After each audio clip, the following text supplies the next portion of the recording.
بسم الله الرحمن الرحيم.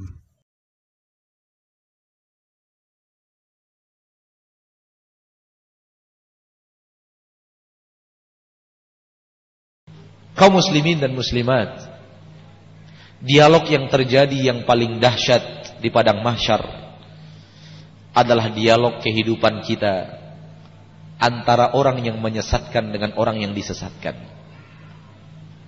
Ketika kita membaca ayat Al-Quran, dialog inilah yang paling banyak kita temukan di dalam Al-Quranul Karim, di mana orang yang disesatkan minta pertanggungjawaban kepada orang-orang yang telah menyesatkan mereka di permukaan bumi. Ketika orang-orang yang diajak ke jalan kezaliman mengikuti orang-orang yang mengajak mereka, orang-orang yang diajak minta pertanggungjawaban kepada orang-orang yang mengajak mereka ke dalam dunia kezaliman, dunia kemaksiatan, dunia ketergelinciran, dunia penyelewengan daripada Al-Quran dan hadis, dunia penyelisihan terhadap syariat-syariat Allah subhanahu wa ta'ala. Banyak sekali ayat dalam masalah ini.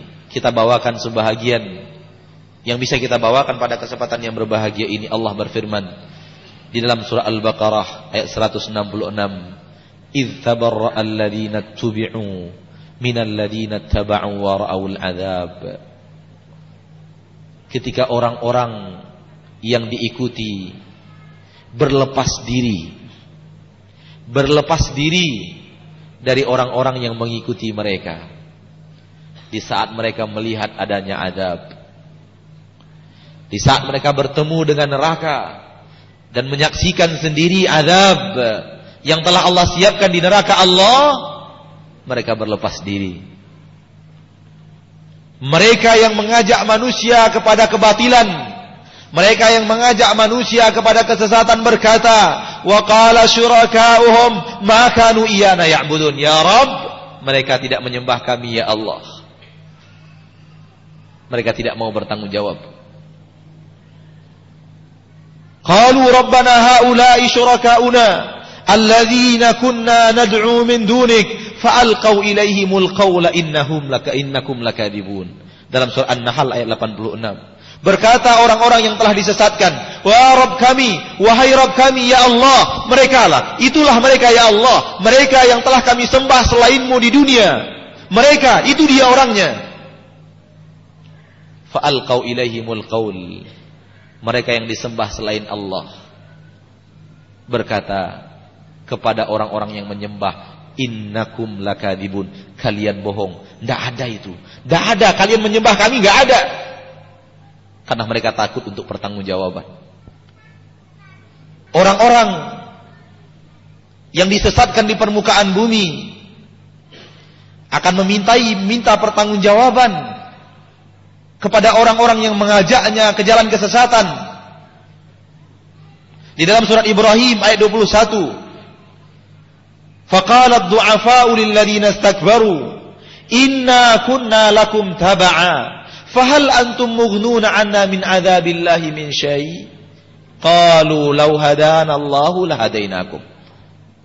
Berkata orang-orang yang mengikuti, yang mayoritas mereka berasal dari kalangan lemah, kepada orang-orang yang mereka ikuti, yang mayoritas mereka adalah orang-orang yang sombong, "Inna kunna lakum tab'a." Kami di dunia mengikuti kalian, kami di dunia patuh kepada kalian. Ternyata kami mengikuti kalian di jalan yang salah, kami patuh kepada kalian di jalan yang tidak benar. Fahal antum mughnuna 'anna nasiban minan nar? Apakah kalian mau, apakah kalian bisa memberikan sedikit pertanggungjawaban agar kami terpelihara dari azab neraka?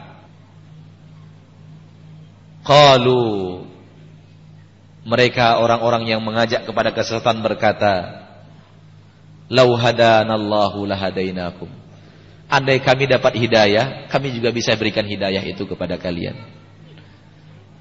Santai saja mereka mengatakan, "Kalau kami dapat hidayah, kami akan berikan hidayah itu kepada kalian." Tapi kami pun enggak dapat. Di dalam surat Ghafir ayat 47 dan 48, Allah Subhanahu wa taala menerangkan, "Inna kunna lakum tab'a fahal antum mughnuna 'anna nasiban minan nar? Qala alladziina istakbaru inna kullun fiha innallaha qad hakama bainal ibad. Orang-orang yang disesatkan berkata, kami di dunia kan mengikuti kalian, kami di dunia patuh kepada kalian, apakah kalian bisa memberikan kami pertanggungjawaban agar kami tidak tersentuh neraka Allah? Berkata orang-orang yang diikuti, kita semuanya akan berada di neraka. Allah telah membuat keputusannya. Allah telah membuat keputusannya. Jadi permintaan pertanggungjawaban dari orang-orang yang disesatkan kepada orang-orang yang telah menyesatkan mereka, yang telah mengajak mereka kepada kebatilan, yang telah mengajak mereka kepada kesesatan, tidak ada artinya sama sekali di yaumil mahsyar. Artinya dari sekarang kita buat perhitungan. Seperti yang akan selalu kita ulang, ayat-ayat ini tidak hanya bercerita kosong, tapi memberikan ibrah. Hai manusia, kalau anda patuh kepada seorang manusia, anda patuh kepada seseorang dalam rangka sesuatu yang berbuat maksiat, hati-hati. Nanti di akhirat mereka tidak akan tanggung jawab. Kamu minta pertanggungjawaban kepada mereka, mereka akan santai saja mengelak. Inna kullum fiha, semua kita akan ada di neraka. Saya dan kamu di neraka. Innallaha qad hakama bainal ibad. Allah telah memutuskan perkaranya terhadap manusia. Allah telah membuatkan hukumnya. Orang-orang yang disesatkan, ketika melihat orang-orang yang menyesatkan mereka berlepas diri saja, tidak mau bertanggung jawab, mereka berandai-andai bisa kembali ke dunia untuk berlepas diri dari orang-orang yang telah menyesatkan mereka. Dalam surah Al-Baqarah ayat 167, wa qala alladziina ittaba'u law anna lana karratan fanatabarra'a minkum kama tabarra'u minna.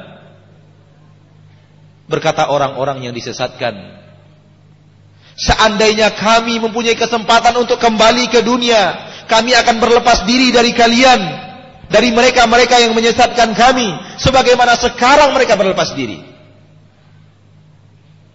Mereka tidak bertanggung jawab. Timbul penyesalan, tapi penyesalan di hari akhirat tidak ada gunanya,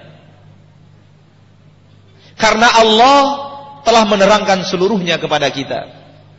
Allah telah menerangkan seluruhnya di dalam Al-Quran. Ini akan terjadi, hai kaum muslimin, hai kaum muslimat. Ini akan terjadi. Maka ketika itu terjadi, baru kemudian kita lihat dengan mata kepala kita, baru kita kemudian hendak akan berlepas diri dari orang-orang yang sesat. Tidak akan ada gunanya, karena Allah jauh-jauh hari telah mengingatkan kita, ini akan terjadi. Berlepas dirilah di dunia sebelum datang masa penyesalan dan ingin berlepas diri di akhirat. Berkata Iblis, syaitan di yaumil mahsyar akan berkata kepada orang-orang yang mengikuti ajakannya, ketika mereka minta pertanggungjawaban daripada syaitan yang telah menyesatkan, innallaha wa'adakum wa'adal haqq wa wa'adtukum fa akhlaftukum ma kana liya 'alaikum min sultanin illa an da'awtukum fastajabtum li fala talumuni walumu anfusakum ma ana bimusrikhikum wala antum bimusrikhi. Dalam surat Ibrahim ayat 22. Berkata syaitan tatkala Allah Subhanahu wa taala memberikan hukumnya di yaumil mahsyar kelak, sesungguhnya Allah telah memberikan janji kepada kalian. Allah telah memberikan janji. Janji-janji Allah adalah untuk orang yang taat Allah akan berikan rahmat dan anugerahnya, dan untuk orang-orang yang menjalani maksiat Allah akan berikan murka dan azabnya. Innallaha wa'adakum wa'adal haqq. Allah telah menjanjikan kepada kalian janji yang hak, janji yang benar, janji yang akan ditepati, bahwa yang baik akan berbalas baik dan yang buruk akan berbalas buruk. Wa wa'adtukum fa akhlaftukum. Aku pun memberikan janji kepada kalian, tapi aku khianat. Syaitan mengatakan itu ketika dia dimintai pertanggungjawaban oleh manusia atas ulahnya menyesatkan manusia. Ia berkata, memang aku berjanji, tapi aku khianat. Wa ma kana li 'alaikum min sultanin illa an da'autukum fastajabtum li. Sebenarnya aku tidak punya kekuatan untuk menyeret kalian ke dalam kesesatan. Yang aku punya, aku hanya mengajak. Kenapa kalian ikut? Dengarkan. Sebelum semuanya terjadi, sebelum semuanya menimpa, dan alangkah sedihnya kalau kata-kata syaitan itu ternyata diarahkan kepada kita. Aku tidak punya kekuatan untuk menyeret kalian ke dalam kesesatan. Aku hanya ngajak. Fastajabtum li, kalian yang mau patuh kepadaku, kalian yang mau ikut kepadaku, kalian yang mau terima seruanku, kalian yang mau terima aku ajak ke tempat-tempat yang tidak baik, kalian yang terima ketika aku ajak kalian ke tempat-tempat penyelisihan syariat. Kalian mau, kenapa kalian mau? Fala talumuni, jangan cela aku. Walumu anfusakum, caci maki diri kalian sendiri. Kalian kenapa kalian mau ikut? Ma ana bimusrikhikum, aku tidak bisa nolong kalian. Wa ma antum bimusrikhi, dan kalian tidak akan bisa nolong aku.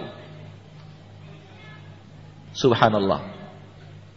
Terang bahwa syaitan adalah musuh yang nyata. Allah terangkan, lihat ketika kita di akhirat berusaha minta pertanggungjawaban dari orang-orang seperti ini dan yang semisalnya, sampai syaitan pun demikian keras argumentasinya. Dan betul apa yang diucapkan oleh syaitan. Syaitan hanya ngajak dengan lisannya. Syaitan hanya memberikan was-was dalam dada. Kesalahan kita, ikuti dia. Padahal Al-Quran, puluhan ayat di dalam Al-Quran mengatakan, jangan ikuti syaitan, jangan ikuti syaitan, jangan ikuti ajakan syaitan, jangan ikuti langkah-langkah syaitan. Syaitan mengajak kalian ke neraka, syaitan mengajak kalian ke murka Allah, syaitan mengajak kalian kufur. Kita masih ikut. Maka tidak ada yang perlu disalahkan kecuali diri sendiri. Betul apa yang dikatakan syaitan, fala talumuni, jangan cela aku, jangan maki aku, walumu anfusakum, cela dan caci diri kalian sendiri. Kenapa kalian ikut? Karena kita di permukaan bumi telah diberikan garis kebenaran, dan juga diterangkan ini garis kesalahan. Dan kita diberikan kekuatan oleh Allah untuk mampu berjalan di atas garis kebenaran. Sebagaimana kita juga memiliki kekuatan untuk menggarungi dan mengarungi jalur kesalahan. Ketika kita melakukan kesalahan, itu atas kehendak kita. Bermula dari ajakan syaitan, bermula dari ajakan teman-teman yang tidak baik, bermula dari ajakan tetangga yang tidak baik, bermula dari ajakan sahabat-sahabat yang tidak baik. Berkata Rasulullah sallallahu alaihi wasallam, masalul jalisis salih wal jalisis su kamathali hamilil fir hamilil misk wa nafikhil kir. Perumpamaan teman yang baik dengan teman yang tidak baik bagaikan berteman dengan tukang jual parfum atau si pandai besi. Amma hamilul misk, apabila Anda berteman dengan penjual parfum, imma an tabta'amin, mungkin engkau akan beli parfumnya, au yahdiyak, atau dia hadiahkan parfum itu kepadamu, au tajida minhu rihan tayyibah, atau minimal kamu merasakan aroma yang sangat wangi dari mereka. Amanafiqul kir, ada penduduk bersahabat bersama pandai besi, imma an yahriqa thiyabak, bisa jadi dia membakar pakaianmu, au tajidu minhu rihan muntina, atau engkau menemukan aroma yang tidak sedap di sisinya. Rasulullah sallallahu alaihi wasallam telah menyuruh kita untuk memilih teman, karena teman mempunyai pengaruh dalam kehidupan kita. Di akhirat kelak, setelah syaitan dan orang-orang yang menyesatkan berlepas diri, kita ingin kembali ke dunia untuk berlepas diri daripada mereka. Kita ingin untuk tidak bersahabat dengan mereka, berandai-andai seandainya saya bisa kembali ke dunia, saya tidak akan jadikan kalian teman, saya tidak akan jadikan kalian kawan, saya tidak akan mau bersahabat dengan kalian. Di dalam surah Al-Furqan, Ayat 28 dan 29 Allah terangkan, Ya wailata laitani lam attakhidh fulanan khalila laqad adallani 'anil dzikri ba'da idz ja'ani. Andai aku di dunia, aduh celakanya diriku, andai aku di dunia tidak menjadikan dia teman aku, andai aku di dunia tidak menjadikan dia sahabatku, sungguh dia telah menyesatkan aku daripada zikir kepada Allah setelah datang kepadaku zikir tersebut. Sungguh dia telah menyesatkan aku daripada mengingat Allah setelah datangnya kepadaku peringatan-peringatan untuk mengingat Allah Subhanahu wa ta'ala. Sahabat mempunyai peran penting untuk menempuh jalur kebenaran atau berada di atas jalur kesesatan. Bahkan di antara dialog yang diceritakan oleh Allah di padang mahsyar, hatta idza ja'ana qala ya laita baini wa bainaka bu'dal masyriqain fa bi'sal qarin. Ketika nanti di hari akhirat dia berkata, ketika mereka datang kepada kami, mereka akan saling berkata antara mereka yang menyesatkan dan yang disesatkan, mereka yang mengajak kepada kebatilan dan mereka yang mengikuti. Ya laita baini wa bainaka bu'dal masyriqain, andai aku dan kamu dulu di dunia sejauh timur dan barat. Fabi'sal qarin, kamu adalah seburuk-buruk teman. Kamu adalah seburuk-buruk sahabat. Kaum muslimin dan muslimat rahimani wa rahimakumullah. Tentunya kita ingin persahabatan kita dengan sahabat-sahabat kita tetap berlanjut dan tetap berkontinu, berkesinambungan. Akan tetapi kalau itu untuk menuju murka Allah, kalau itu untuk menuju sesuatu yang tidak Allah suka, kalau itu menuju sesuatu yang Allah benci, maka seharusnya kita lebih mendahulukan ridho Allah dibanding ridho teman dan sahabat kita. Ini kaidah yang seharusnya tertancap indah di dalam dada setiap muslim dan muslimah yang mencintai hari akhirat, yang ingin keselamatan di padang mahsyar.